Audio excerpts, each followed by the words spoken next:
हाय CAT aspirants, just imagine CAT exam late November में है।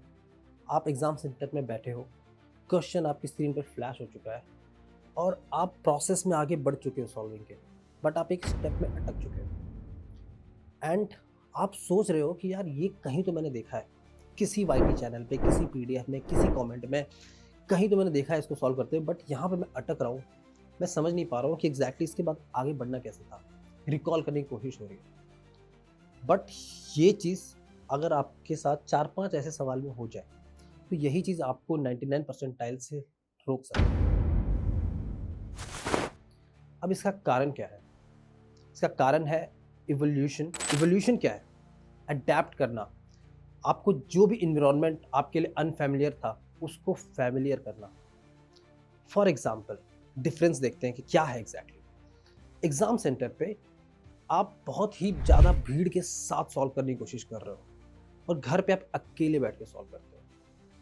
वहाँ पे आप देखते हो कि यार हज़ारों भीड़ सॉल्व करने के पीछे लगी है, बहुत उतावलेपन से वो टॉप 1% में आना चाहती है और ये चीज़ आप पहली बार देख रहे होते हो, तो आप ना वहाँ पे एकोमोडेट नहीं कर पाते हो, क्योंकि आपकी आदत रहेगी घर में अकेले बैठ के सॉल्व करना है बस।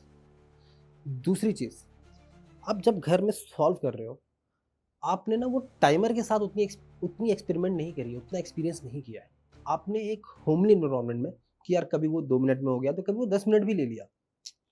कोई ऐसा प्रेशर नहीं था आपके माइंड में। बट ये चीज़ हर एक सवाल जो कि 2 मिनट के अंदर होना चाहिए था, कैट जैसे कॉम्पिटिटिव एग्ज़ाम में, वो चीज़ वैसे अप्लाई नहीं हो पा रही है। क्योंकि इन 2 चीज़ों की वजह से एक प्रेशर बनता है और जब तक इन प्रेशर को आप अडैप्ट नहीं करोगे, आप इसको होमली एनवायरनमेंट में नहीं लाओगे, तब तक ये चीज़ उस तरीके से सॉल्व नहीं होगी आपसे। Hi, I am Indrajeet Singh, founder and CEO of iQuanta। पिछले 7-8 सालों में मैंने लाखों क्वेश्चन सॉल्व किए हैं ऑन iQuanta कैट कम्युनिटी, आप सब जानते ही होंगे, एंड हज़ारों क्वेरीज रिज़ॉल्व करी हैं और जिसके थ्रू मुझे पता चला है कि यार कुछ 5-6 ही चीज़ें हैं जिसके थ्रू एक बच्चा ना एक 99 परसेंटाइल में, एक 80 परसेंटाइल में और 99 परसेंटाइल में जो डिफरेंशिएट क्रिएट होता है, वो चीज़, जो चीज़ मैं आपके सामने भी डिटेल में बताने वाला हूँ। सबसे पहली चीज़, आप लोगों की आदत रही है कि यार 10th आप पास करके आए हो, 12th पास करके आए हो, कॉम्पिटिटिव एग्ज़ाम की उतनी ज़्यादा आदत हुई नहीं है। 10th या 12th में क्या होता है या बोर्ड्स में क्या होता है कि यार आपको कुछ थ्योरी पढ़ना होता है, कॉन्सेप्ट पढ़ना होता है, कुछ मॉडल ऑफ क्वेश्चंस गिवन होते हैं, जिसको आप मोटा-मोटी समझ लो, रट्टा मार लो तो आपका काम चल जाता है। बट जो कॉम्पिटिटिव एग्ज़ाम होता है उसमें कभी वो सेम क्वेश्चन या सिमिलर मॉडल ऑफ क्वेश्चन देंगे ये ज़रूरी नहीं है।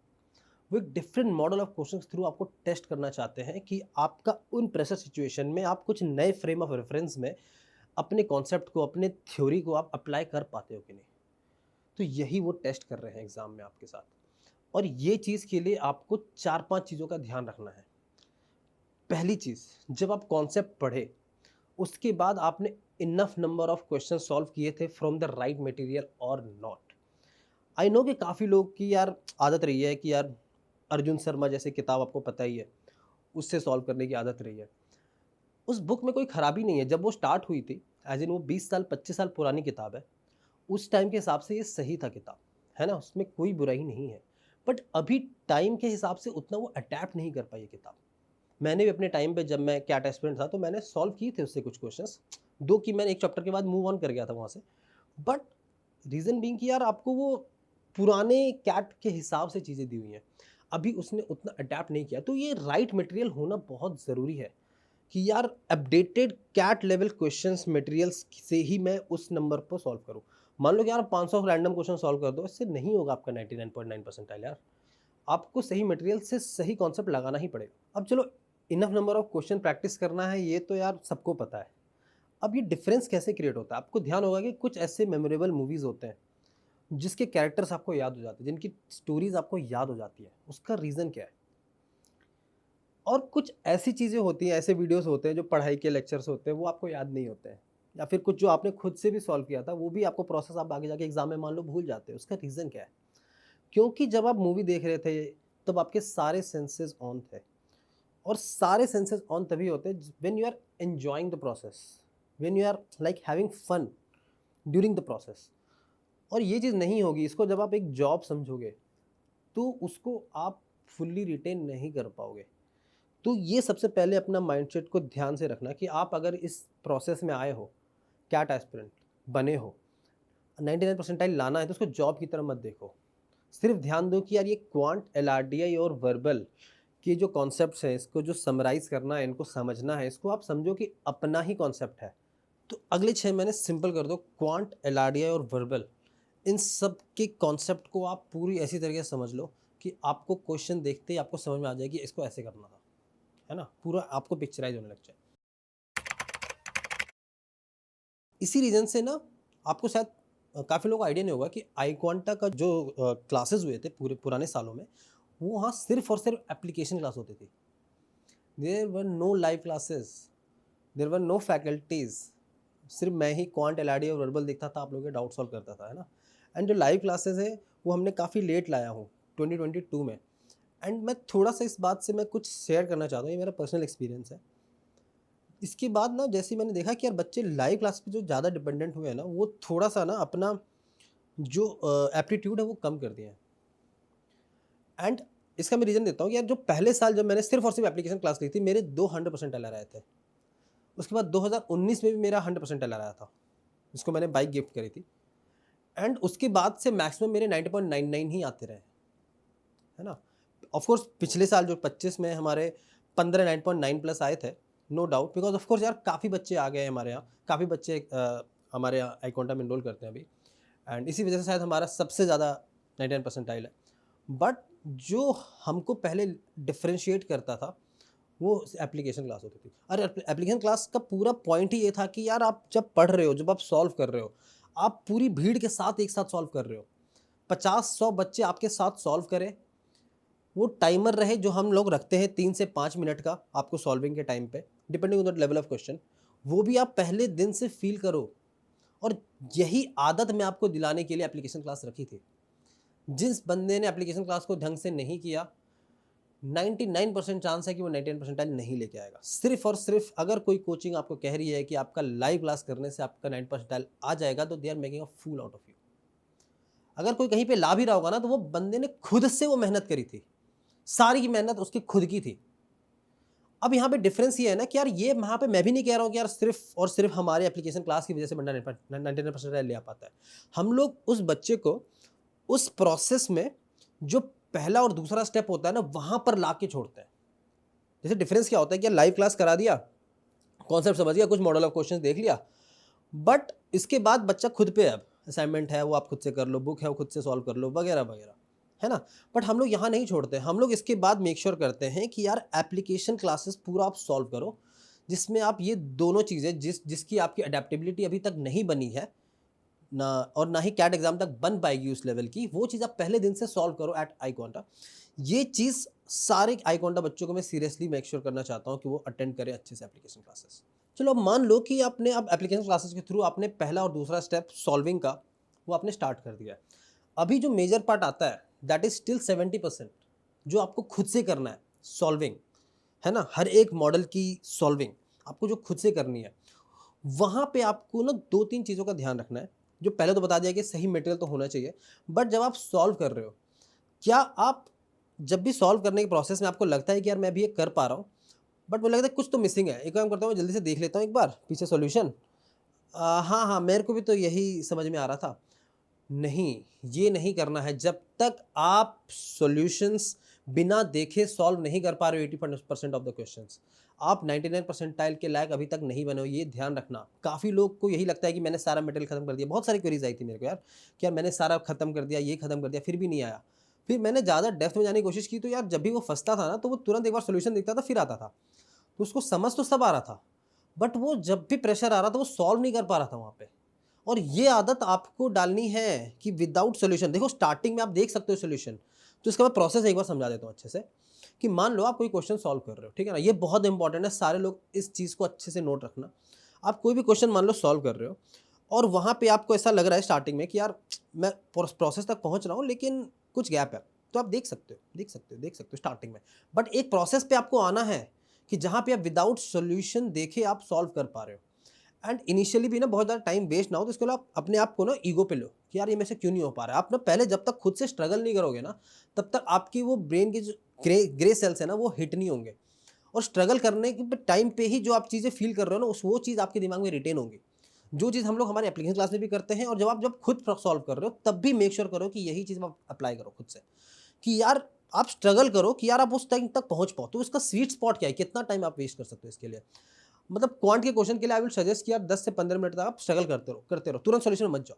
जब लग रहा है कि हाँ इसके बाद टाइम वेस्ट हो जाएगा तो आप देख लो, लेकिन आपको ये करते जाना है, करते जाना है, करते जाना है, जब तक आपको नहीं फील हो गया कि 80% ऑफ द क्वेश्चंस आप खुद से कर पा रहे हो। इस इट मीन्स कि अभी आपने प्रैक्टिस नहीं करी है ढंग से। ये चीज़ का ध्यान जरूर रखना। दूसरी बड़ी मिस्टेक जो एक कैट एस्पिरेंट करता है, जब भी वो उस प्रोसेस में है सॉल्विंग के और उसको कुछ डाउट्स आया, उसने उसको इंस्टेंटली सॉल्व नहीं कर पाया। आई अंडरस्टैंड कि यार ये गैप रहा है इंडस्ट्री में, कि यार जैसे ट्रेडिशनल कोचिंग्स में कि यार कभी भी कोई डाउट आया तो अगले हफ्ते का कोई एक स्लॉट मिलेगा, उसके 1 घंटे में ही आपको ये सॉल्व करवाना है ना।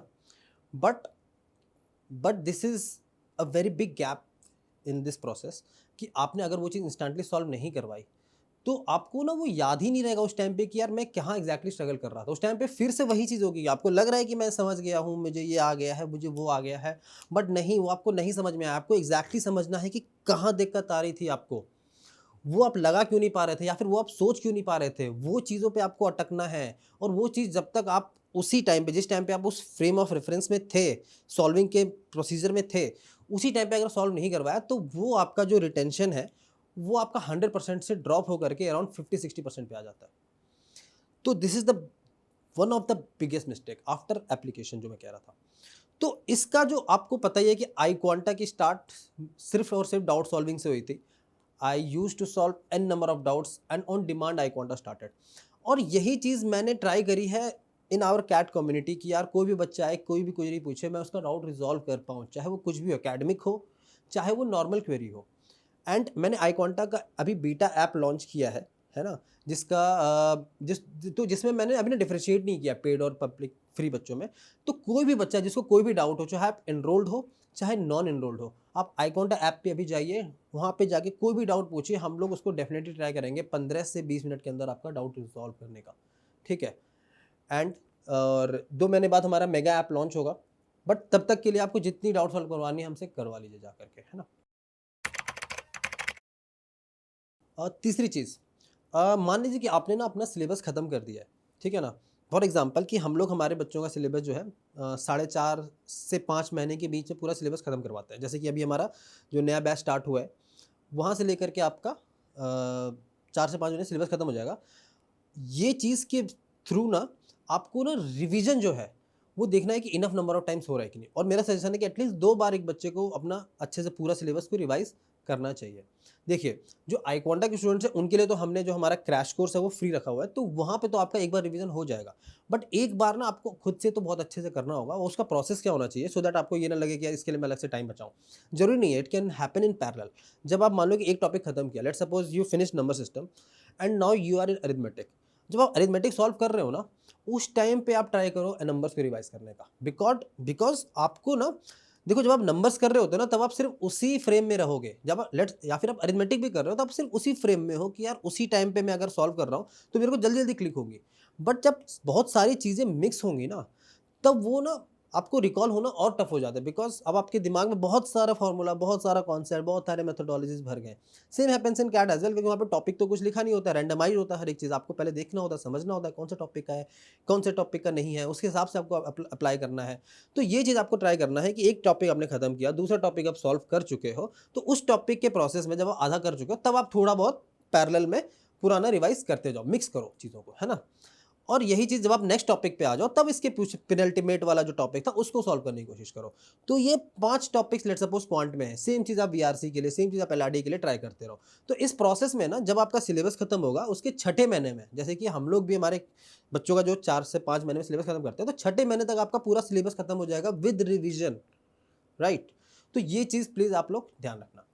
चौथी चीज़, मॉक्स देखो यार, इन द एंड ये सारी चीज़ें ना आपका ना बेस का एक फॉर्मुलेशन था कि यार कैसे आपका पूरा बेस बनेगा। बट अब ये चीज़ का जो अडेप्टेशन का जो final nail in the coffin होता है वो होता है मॉक्स। एंड काफ़ी लोगों को लगता है कि यार मॉक्स देने से 99% आता है। चलो मैं आपको एक समझाता हूँ चीज़ें को। इनफ नंबर ऑफ मॉक्स देना बहुत इंपॉर्टेंट है ना। आई सजेस्ट कि यार कोई भी 99 परसेंटाइल लाना चाहता है तो मिनिमम 30 मॉक्स दे बंदा, है ना। और 90.9 या 100 परसेंटाइल लाना चाहता है तो वो 70 80 100 तक भी गए। हमारे काफ़ी हाईकॉन्डा स्टूडेंट जो थे कभी कभी 100 मॉक्स भी दिए उन्होंने, है ना।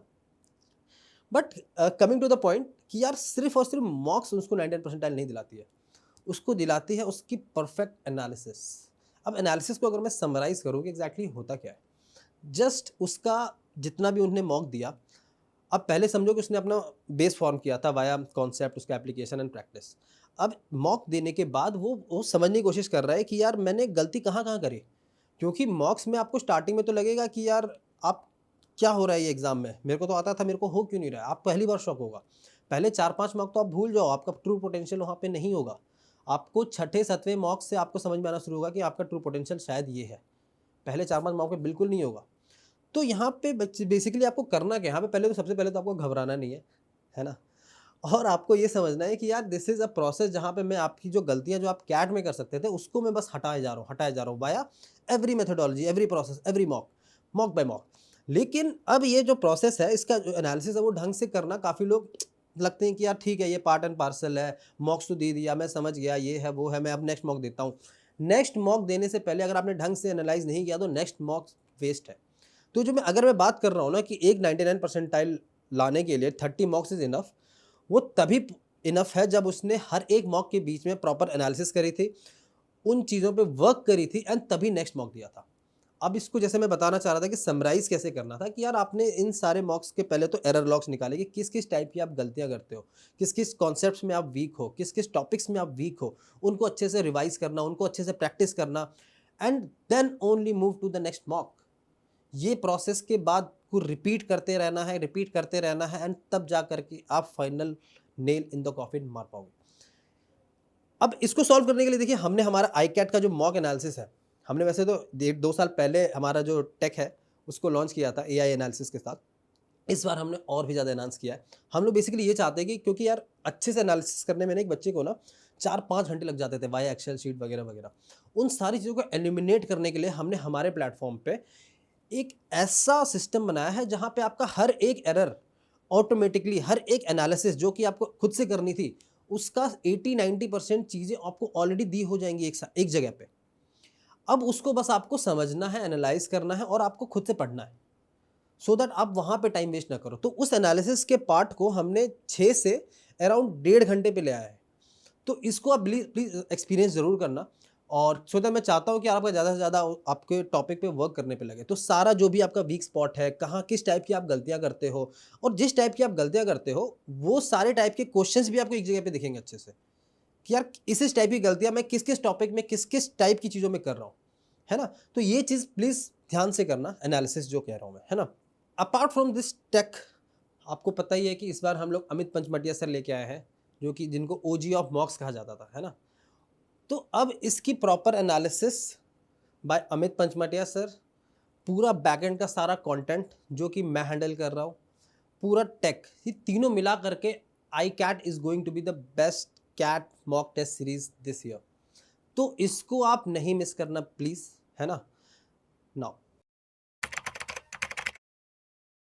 Last but not the least, your mindset. ये सारी चीज़ें तामझाम तो आपने समझ लिया कि ऐसे होता है वैसे होता है, बट सबसे पहले ना एक ऐसा माइंडसेट बनाओ कि अगर आप 99 परसेंटाइल नहीं ला सकते तो कोई और कैसे ला सकता है, किसी और में क्या खास है और आप में कैसे नहीं है। They are not super humans, है ना। आपको बस ये ध्यान रखना है कि यार कोई भी क्वेश्चन अगर किसी और से नहीं हो सकता है तो मुझसे ज़रूर हो सकता है, या फिर आपसे नहीं हो सकता है तो किसी और से नहीं हो सकता है। आप ईगो पे लो, खुद के ईगो पे लो, make it personal and try करो कि यार जैसे मैंने कहा कि यार अगले कुछ महीने आप खाली क्वांट और एलआरडीआई को ऐसे सॉल्व करो कि आपको हर चीज़ रिपीटेड लगे। इन सारी चीज़ों का जो फाइनल जो समरी है, जो क्रक्स है, वो यही है कि कैट एग्जाम में आपको कुछ भी नया ना लगे।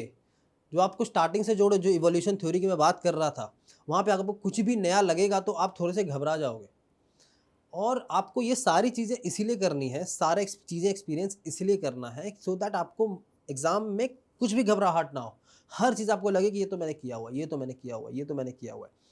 एंड ये चीज़ आपको फ़ील होगा कि हमने काफ़ी सारे कंटेंट को ऐसे कैसे बनाया है हमारे कि यार एग्जाम में वो काफ़ी ज़्यादा रिपीटेड लगता है, बट इसके अलावा आपको 70% जो आपको खुद से करना है वो आपको उतनी बार करना ही पड़ेगा। तो आपका जो पहले तो माइंडसेट है उसके लिए वो इतना शार्प होना चाहिए कि आपको ये बिलीव करते रहना पड़ेगा कि अब मेरे से नहीं हुआ तो किसी से नहीं होगा, और बिलीव करने के साथ साथ उस पर उतना ही वर्क करना है। बिकॉज ऐसा समझो कि यार जो आप अपने आप पे बिलीव कर रहे हो, है ना, मान लो कि वो सूरज है जो आपको मोटिवेशन दे रहा है, एंड आप जो वर्क कर रहे हो, जो धरती है, वो आपके सामने तब तक ही वो रिवॉल्व करता रहेगा जब तक आप उस पे उतना ही वर्क कर रहे हो जितना आप मोटिवेट कर रहे हो अपने आप को, बिलीव कर रहे हो अपने आप को।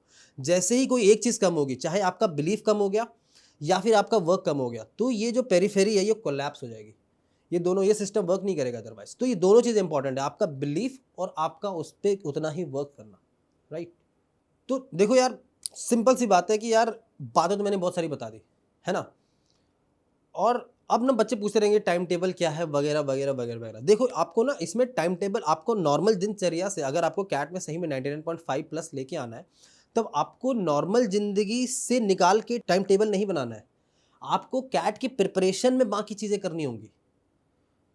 तो ये चीज़ प्लीज ध्यान रखना, एंड दैट इज कंसिडरिंग आप 90.5 लाने वाले हो। अगर 90 के नीचे लाना है वगैरह वगैरह, तो आप डेफिनेटली आपको टाइम टेबल की जरूरत है। तो क्योंकि देखो काफ़ी सारे ऐसे भी बच्चे होते हैं जो कि 90-95 एक्सपेक्ट करते हैं। तो फिर भी ना मैं एक समरी बता देता हूँ कि यार कितना मोटा मोटी आपको सॉल्व करने की जरूरत पड़ी, सो दैट आपका ना व्यू क्लियर रहे कैट तक, है ना, कंफ्यूजन ना रहे कि क्या होना चाहिए क्या नहीं होना चाहिए। और इन सारी चीज़ों में ना आपका प्रोफाइल भूल जाओ कि इतना परसेंट आया, उतना परसेंट आया, इतना परसेंट आया। देखो आपने कोई परसेंटाइल लेके आया और आपको टॉप 20 बी स्कूल में हो ही जाएगा अगर आप 99 परसेंटाइल ला रहे हो तो, है ना। ऐसा हो सकता है कि 10 में से 5 ने कॉल किया और 5 ने नहीं कॉल किया, बट आपको तो एक ही सीट चाहिए। ऐसा कभी नहीं होगा कि 10 का 10 आपको रिजेक्ट कर दे, आपने 90 परसेंटाइल लिया इर्रेस्पेक्टिव ऑफ योर प्रोफाइल।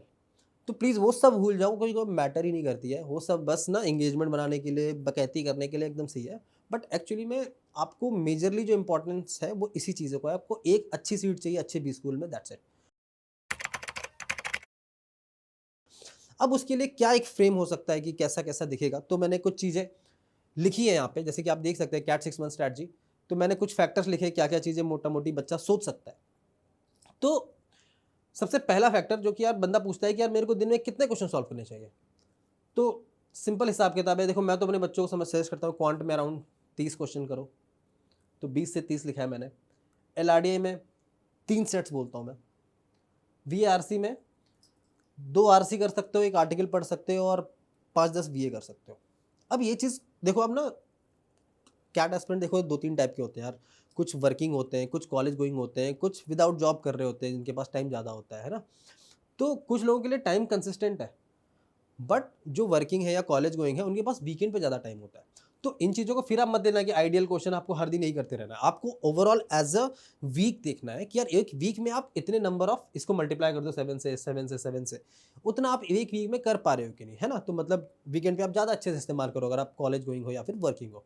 जो नॉन वर्किंग है बेसिकली, है ना, तो उनको आपको थोड़ा सा ज़्यादा आपको मेहनत भी करना है, बिकॉज ऑफ कोर्स आपको जो 1% जो 2% जो आपको मार्क्स मिल सकता था वर्क एक्स्ट्रा वो नहीं है, तो आपको थोड़ा सा ज़्यादा परसेंटाइल भी लाना है ना।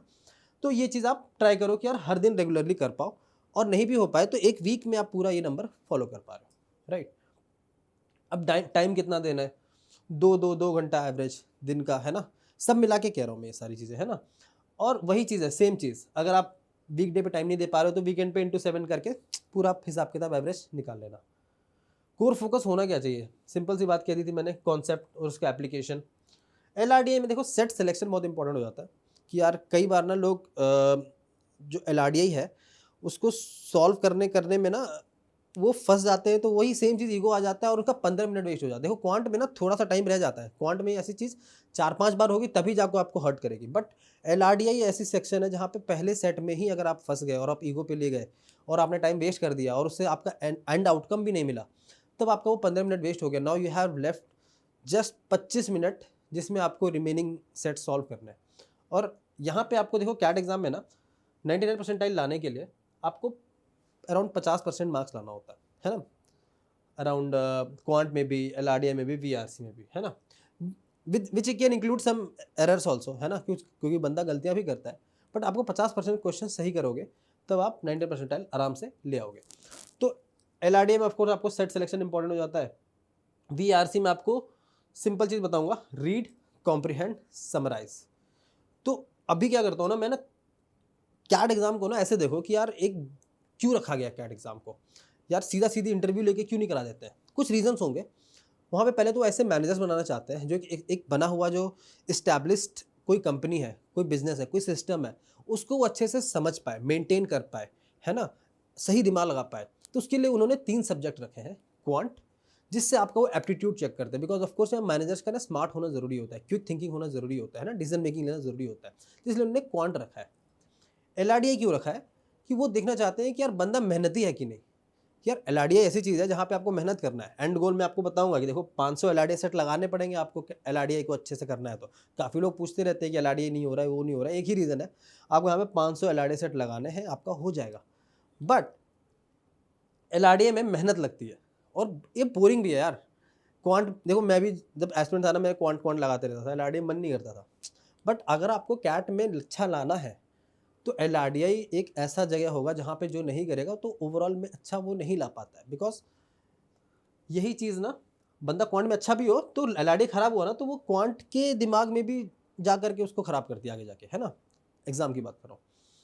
तो एलआरडीआई में आपको बेसिकली वही है कि यार अगर आपने एंड तक 500 एलआरडीआई सेट सॉल्व कर लिया, मतलब कि different genre, different varieties of sets आपने कर लिया हर एक टॉपिक का, तो आपको पता है कि यार कौन सा सेट आपके बाउंड्रीज में आता है जिसको वो आप इजीली सॉल्व कर सकते हो, या फिर ये आपसे सॉल्व हो जाते हैं जनरली, है ना, वो चीज़ की आपको पता होना चाहिए बेसिकली। तो जैसा मैं कह रहा था कि क्वांट में आपका वो स्मार्टनेस एप्टीट्यूड चेक कर रहे होते थे, एलआरडीआई में आप कितना मेहनती हो वो चेक कर रहे होते थे, और वीआरसी में देखना चाहते हैं कि कोई भी कुछ चीज़ें आई हैं उसको कितना जल्दी वो समझ सकता है, कितना जल्दी वो ऑप्शंस को एलिमिनेट कर सकता है।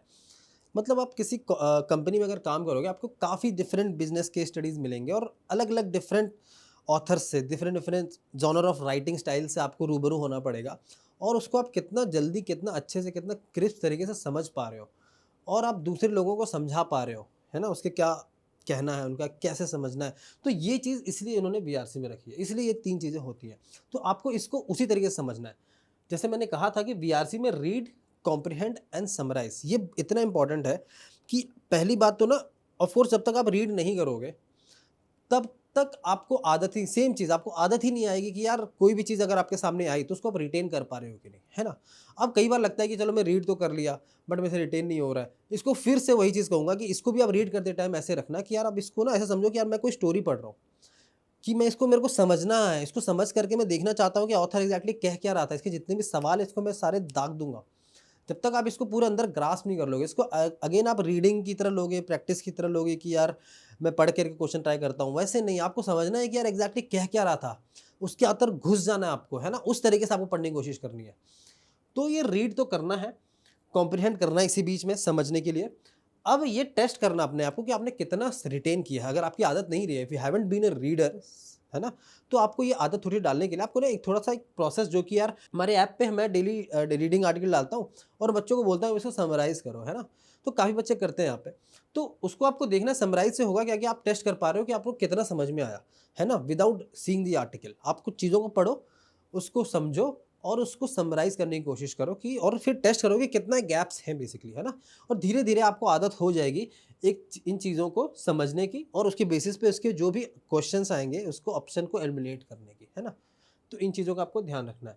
बाकी वीकली टारगेट आप ट्राई करना, जैसे कि यार क्वांट में अराउंड 32 टॉपिक्स हैं, जो आपको स्क्रीन पे दिख जाएगा। एक क्वांटा ऐप पे मैंने डाल रखा है कि क्या-क्या टॉपिक्स हैं। जिस तरीके से हम लोग क्लासेस लेते हैं, वो सारे टॉपिक्स आपको मेंशन्ड है। वीकली ट्राई करो कि 2-2 टॉपिक आप खत्म करते जाओ और 32 टॉपिक आप खत्म कर दो 4 से 5 महीनों में, है ना। एलआरडीआई में अराउंड 12 एलआर के टॉपिक्स हैं और 6 डीआई के टॉपिक्स हैं। तो एक-एक टॉपिक आप खत्म करते जाओ यहाँ पे भी, है ना। और आपके जो वीआरसी है, हफ्ते में ट्राई करो 10 से 12 आरसी सेट्स आप खत्म करो बेसिकली, ठीक है। एंड प्रैक्टिस टाइप क्या होना चाहिए, जैसे कि यार क्वांट में ना मैं सजेस्ट करता हूँ कि यार mixed practice and PYQs important है। देखो पीवाईक्यूज अगेन फिर से क्यों इंपॉर्टेंट हो जाते हैं, कि यार फॉर सिमिलर रीजंस, कि यार उस टाइप के क्वेश्चंस को एक बार देखना, एक तो आपको कॉन्फिडेंस देगा कि यार चलो पीवाईक्यू मैंने करा है। दूसरा ना, इसी टाइप के, इसी मॉडल ऑफ क्वेश्चंस को आपको ना वापस से आप फिर से कुछ शौक ना मिले एग्जाम पे, उससे पहले रूबरू होना। एंड इसके साथ साथ ना, काफ़ी लोग बच्चों की आदत है ना कि हर चीज़ में टॉपिक वाइज करता रहूँगा। पर टॉपिक वाइज करने से, जैसा मैं फिर से कह रहा हूँ कि यार जब आप अरिथमेटिक सॉल्व कर रहे हो उस टाइम पे आप उस मोड में हो, उस टाइम पे आपको सारे थ्योरम, सारे कॉन्सेप्ट पता है, सारे मॉडल क्वेश्चन पता है, बट अब जब आप ज्योमेट्री कर रहे होंगे ना, तब आप अरिथमेटिक को उतना अच्छे से नहीं कर पाओगे सॉल्व, क्योंकि अब आपके दिमाग में ज्योमेट्री का फॉर्मूला चल रहा है और वो वाले चीज़ें थोड़ी सी किनारे हो गई अरिथमेटिक के आपके। तो मिक्स्ड प्रैक्टिस बहुत ज़रूरी है और ये कहीं नहीं होती है। इसके लिए हम लोग देखो, आपको लोगों को पता ही है कि आईक्वांटा 250 सीरीज़ कितना फेमस है, जहाँ पे मैंने काफ़ी रैंडमाइज़ प्रैक्टिस के लिए बहुत ही तगड़े लेवल के क्वेश्चंस आप लोगों के लिए रखे थे, जो कि यार आपको मैं आगे जाकर के ऐप पे देने वाला हूँ, and that will be free of cost for everybody, है ना, यू डोंट हैव टू पे एट ऑल। एक और चीज़ है कि यार मैं इस पे ना मिक्स्ड प्रैक्टिस भी रखना चाहता हूँ। यार हमारे ऐप पे आप आइए, मैं आपको डेली ट्राई करना चाहता हूँ कि यार आप 10 क्वेश्चन आप सारे लोग मिल के एक साथ सॉल्व करिए, बट फ्रॉम रैंडम टॉपिक्स। तो इसका मैं एक सीरीज स्टार्ट करने वाला हूँ कुछ टाइम पे। बट इसको भी आप खुद से भी सोचो कि आप खुद से आप रैंडम प्रैक्टिस कैसे ज़्यादा से ज़्यादा कर सकते हो, है ना?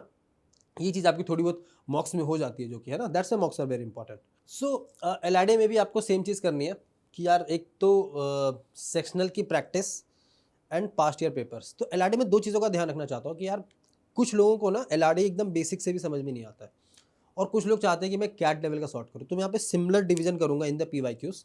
कैट में 2015-16 के बाद से ना इस लेवल का जो अभी आता है कैट एग्जाम में, उस लेवल का एलआरडी सेट्स आना शुरू हुआ था।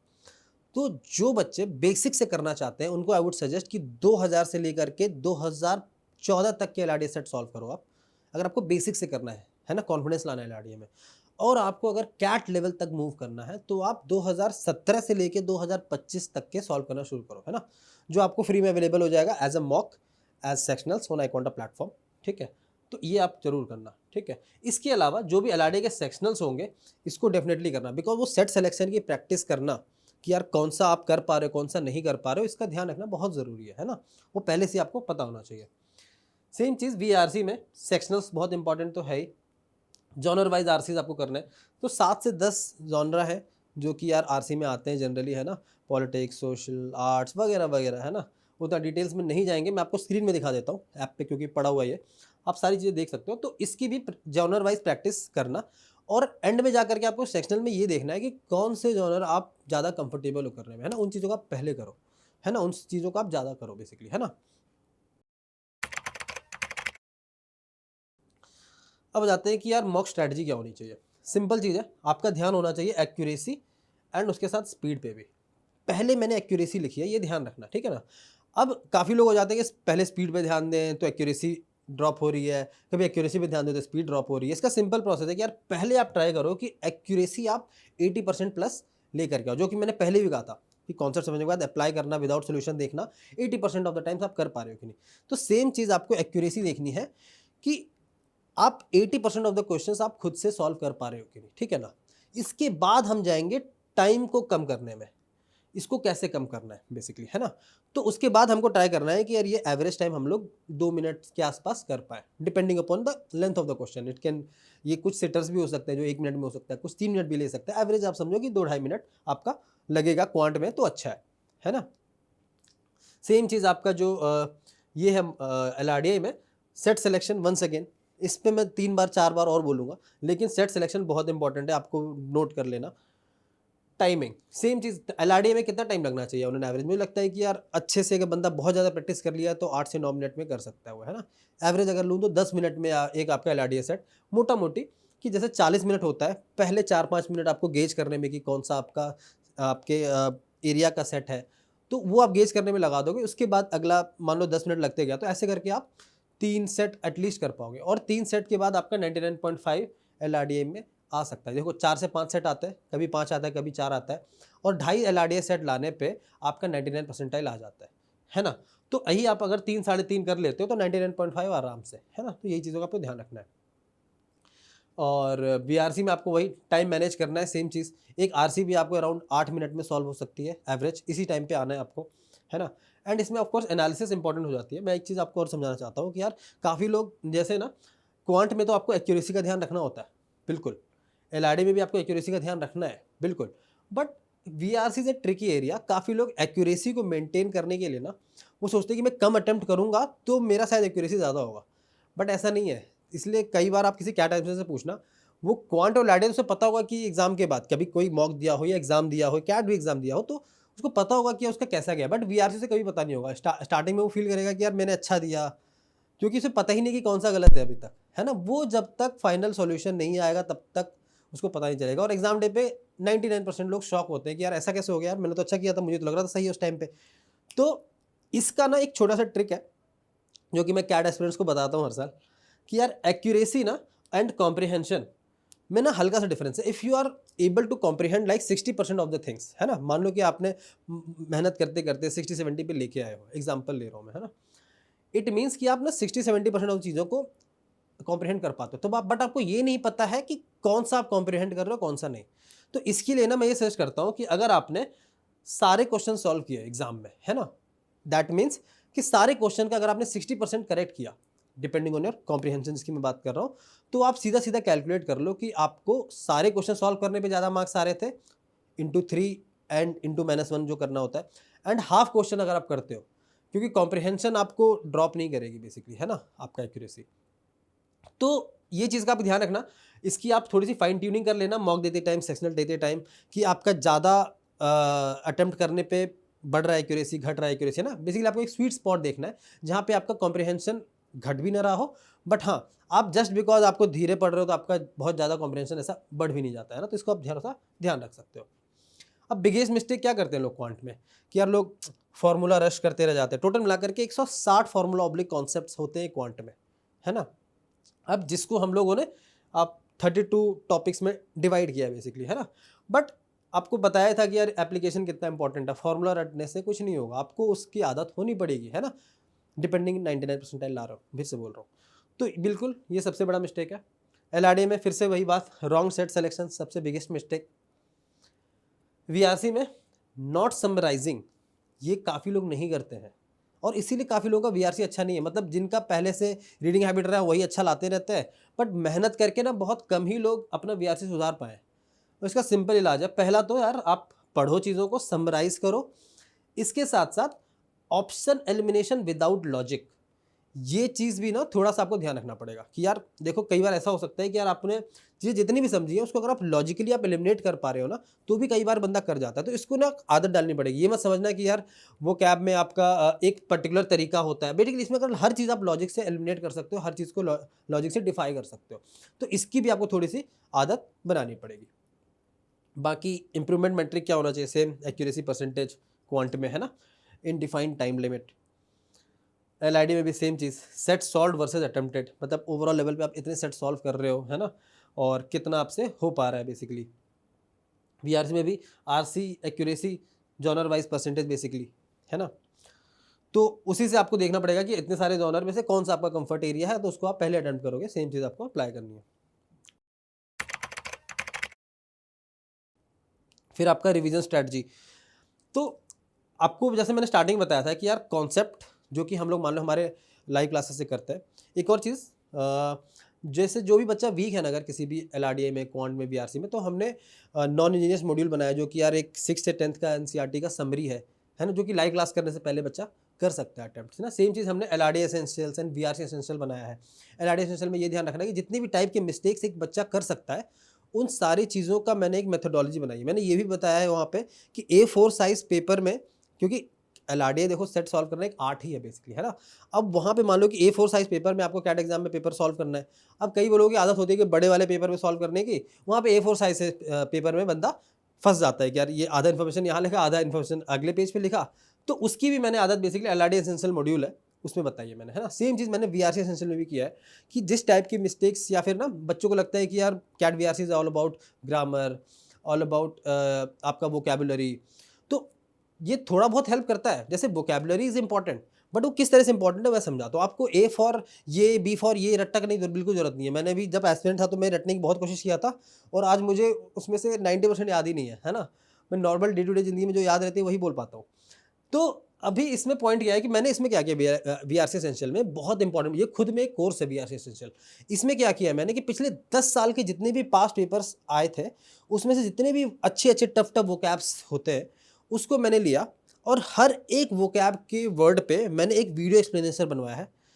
हर एक वोकैब के ऊपर एक रीडिंग आर्टिकल है और हर एक वोकैब के ऊपर एक आरसी का प्रैक्टिस है, क्योंकि यही 3 चीज़ें इंपॉर्टेंट हैं कि आपका वोकैब समझ में, क्योंकि वोकैब से आपका समझ में आता है। आपको रटने की जरूरत नहीं है, बट आपको ये समझ में आना चाहिए कि यार ये वर्ड यूज हुआ है तो इसका मतलब ये है कुछ कुछ, है ना? इतना ही आपको समझना है वो क्या। रटने की गलती मत करना, नॉर्मल लिंग्विस्ट लोग सजेस्ट कर देते हैं वगैरह वगैरह। I don't suggest, don't do that at all, वो आपका एक टाइम वेस्ट है। तो एक वोकैब को समझना कि कहाँ किस कॉन्टेक्स्ट में कैसे यूज हुआ है, जो जब भी आप पढ़ो तो आपको तुरंत समझ आ जाए। इसके साथ साथ जो रीडिंग की प्रैक्टिस जो मैंने बताई थी, तो उसी वोकैब को एक रीडिंग आर्टिकल में आप पढ़ते हो तो कैसे आप समझ पा रहे हो, है ना, कॉम्प्रिहेंड कर पा रहे हो। फिर वैसे ही एक आरसी की प्रैक्टिस, वो तो बहुत जरूरी है ही। तो उन्हीं वर्ड्स को यूज करते हुए एक आरसी का पैसेज है और उसके आंसर्स है। तो ऐसे 500 वर्ड है और हर एक वर्ड के अगेंस्ट एक वीडियो, एक आर्टिकल और एक आरसी हो गया। तो आप देख रहे हो 1500 एलिमेंट है। ये खुद में एक कोर्स है जो कि आईकॉन्टा कैट के फुल कोर्स में ना ये फ्री में आता है। तो इन चीज़ों का मैंने काफ़ी ध्यान रखा। ये चीज़ प्लीज़ आप लोग ध्यान रखना। मैं वापस से आ रहा हूँ इस पे, लेकिन ये चीज़ मेरे को अभी लगा कि ना कितना ज़रूरी है आप लोगों को करना। जिसके लिए जिसको लगता है कि यार वीआरसी में वीक है वो डेफिनेटली ये करना। सेम चीज़ एलआरडी में आपको लगता है वीक है तो आप एलआरडी एसेंशियल करना पहले। क्वांट में अगर आप वीक हो आपको लगता है तो पहले नॉन यूजर्स क्वांट खत्म करना, तब जाके आप लाइव और एप्लीकेशन क्लास में आना, so that you don't feel class में आकर के कि यार बाकी लोग आपसे ज़्यादा आते हैं। You don't have to feel that, है ना। आप अच्छा फील करो क्लास में, तभी आप अपना बेस्ट दे पाओगे बेसिकली, है ना। सेम चीज़। तो जो मैं एप्लीकेशन क्लास में यहाँ पे वापस से लिख रहा हूँ बिकॉज ये बहुत यूनिक है। इसको मैंने टाइम लाइन बेस पे बनाया हुआ है पूरा। और इसको जब आप रिवाइज करोगे ना, मैंने कलर कोड किया हुआ है कि ये कॉन्सेप्ट होते हैं और ये प्रैक्टिस क्वेश्चंस हैं वगैरह वगैरह। और सारे सॉल्यूशन डिटेल तरीके से टेक्स्ट फॉर्मेट में भी है, वीडियो फॉर्मेट में भी है। आप बहुत इजीली मॉड्यूलर वाइज उसको ना आगे पीछे करके ना देख पाओगे कि इस कॉन्सेप्ट को पढ़ना था, इस कॉन्सेप्ट को स्किप करने की जरूरत है, इस क्वेश्चन को मेरे को देखना है, इसको स्किप करना है। जो चीज़ वीडियो में ना थोड़ा सा टफ है, आपको पता नहीं लगेगा कहाँ क्या है, क्या पढ़ाया गया है, ये चीज़ आप बहुत ईजिली आप देख पाओगे हमारे एप्लीकेशन क्लासेस में। तो और ये काफ़ी रिपीटर्स जो है ना, जो स्मार्ट बच्चे थे, ये जनरली एप्लीकेशन क्लास ही प्रेफर करते थे रादर देन लाइव क्लासेस। तो एप्लीकेशन क्लास को डिवाइस जरूर करना है, इससे सारी चीज़ आपको मॉडल वे में अच्छे सब कुछ हो जाएगा। इसके अलावा आपको ऑफकोर्स पर्सनल नोट्स बनाना है। और पर्सनल नोट मतलब ये नहीं होता है कि यार आपने हर एक चीज़ जो जो आपको पढ़ाई जा रही है आप नोट करते जाओ। आपको वो ट्राई करना है कि जो चीज़ें आप बार बार मिस्टेक करते हो, जो चीज़ आप गलतियाँ बार बार करते हो, उनका ही नोट बनाना है। ये आपका पर्सनल नोट ऐसा बुक होना चाहिए जबकि आप इसको देखते रहो, रिवाइज करते रहो, सो दैट ना जो चीज़ बार बार आप करते रहो ना, उसको आप दिमाग में बस जाए कि हाँ यार ऐसे ही होता है, सो दैट कभी और आपके दिमाग में आए तो आपको तुरंत उसको देख पाओ, है ना। एलआरडीए में पैटर्न रिवीजन बेसिकली यार देखो यार, जैसे मैंने बताया कि 18 ही टॉपिक है। इन्हीं टॉपिक्स में सारा केस लेट, सारा एलआरडीए सेट, सारा लॉजिक वगैरह बेस्ड है बेसिकली। लेकिन आपको वही देखते ही समझ में आना कि हाँ यार इसको ऐसे करना था, गेम्स और टूर्नामेंट को ऐसे करना था, क्वांट बेस्ड को ऐसे करना था वगैरह वगैरह। तो ये चीज़ आपको ना इनफ नंबर ऑफ, जैसे मैंने बताया कि 500 एलआरडीए सेट करने के बाद आपको समझ में आने लग जाएगा ना। तो इसका आप थोड़ा सा दिमाग में रखना कि यार ये टॉपिक्स है, इसमें मैं इस टाइप की गलतियाँ करता था, जो आप एरर लॉग भी कह रहा हूँ बनाने के लिए, वो भी आप लिखते जाना। टॉपिक लिखना, उसके क्या क्या टाइप के आप एरर्स करते हो उसका पैटर्न आप लिखते रहना, है ना। एंड वीआरसी में प्रीवियस आरसी आपको बेसिकली सॉल्व डेफिनेटली करना है। और आरसी में आप 2000 से लेकर के 2025 तक के आरसी सॉल्व कर सकते हो। आरसीज की बात कर रहा हूँ मैं, क्रिटिकल रीजनिंग वगैरह आप हटा सकते हो, है ना। इन दी एंड आपका गोल क्या होना चाहिए यार क्वांट में? फिनिश सिलेबस बाय सितंबर। बेसिकली अगर जैसे हमने अपना बैच जो अभी स्टार्ट किया है मई में, जस्ट 1 ही 2 क्लासेस हुई हैं, इसका बेसिकली हम लोग ट्राई करेंगे कि अगस्त एंड तक सिलेबस खत्म हो जाए, तो सितंबर फर्स्ट वीक तक जा सकता है। तो जैसे मैंने बोला कि पेनल्टीमेट वाला जो रिवाइज करते हो, आपको ट्राई करना है कि सिलेबस पूरा सितंबर तक खत्म कर दो। ये होगी, इसके बाद हमारा क्रैश कोर्स स्टार्ट होगा आप लोगों के लिए, जो रहेगा अक्टूबर नवंबर में बिफोर कैट। वो 2 मंथ का आपको प्रॉपर रिवाइज कर देंगे हर चीज़। उससे पहले ट्राई करना है कि आपका सिलेबस हो जाए। इसके साथ में मॉक में मैंने एक चीज़ बताना आपको भूल गया मैं, कि आप यार 50% सिलेबस के बाद ना आप मॉक देना स्टार्ट कर सकते हो। एटलीस्ट ना जो हम लोग अरिथमेटिक हो गया, अलजेब्रा हो गया, है ना, ये सब चीज़ें करने के बाद आप स्टार्ट कर दो मॉक देना, है ना। क्योंकि उसकी आदत बनानी है आपको, जज नहीं करना है कि 100% सिलेबस होगा, बिकॉज कभी खत्म नहीं होगा 100% सिलेबस। आपको आदत बनाती रहनी है, पैरेलल में आपको सिलेबस खत्म करते जाना है, ठीक है ना, ये चीज़ का ध्यान रखना। और एलआरडीए में बता चुका हूँ कि 500 एलआरडीए सेट। मैं क्या कर रहा हूँ कि सारे एलआरडीए सेट एक जगह जमा कर दे रहा हूँ। जैसे हमारे डैशबोर्ड में आपको एलआरडीए जो एसेंशियल्स के अलावा एलआरडीए इंसेप्शन हम लोग ला रहे हैं, जिसमें 100 एलआरडीए सेट्स से प्रॉपर कैट लेवल के। वो तो डेफिनेटली कर लेना, उससे आपका दिमाग खुल जाएगा कि हाँ यार हर एक पैटर्न के, हर एक टॉपिक की चीज़ें कैसे कैसे अप्रोच होती है, कैसे सॉल्व होता है, एकदम डिटेल मैथड बताया हुआ है ना। इसके साथ साथ आपको अराउंड 500 टोटल मिला करके, मॉक्स मिला के, क्लासेस मिला के, पास PYQ मिला के 500 एलआरडीए सेट सॉल्व करने। सेम चीज़ आपको बीआरसी में भी करनी है, 500 आरसी सेट कैट तक सॉल्व करना है।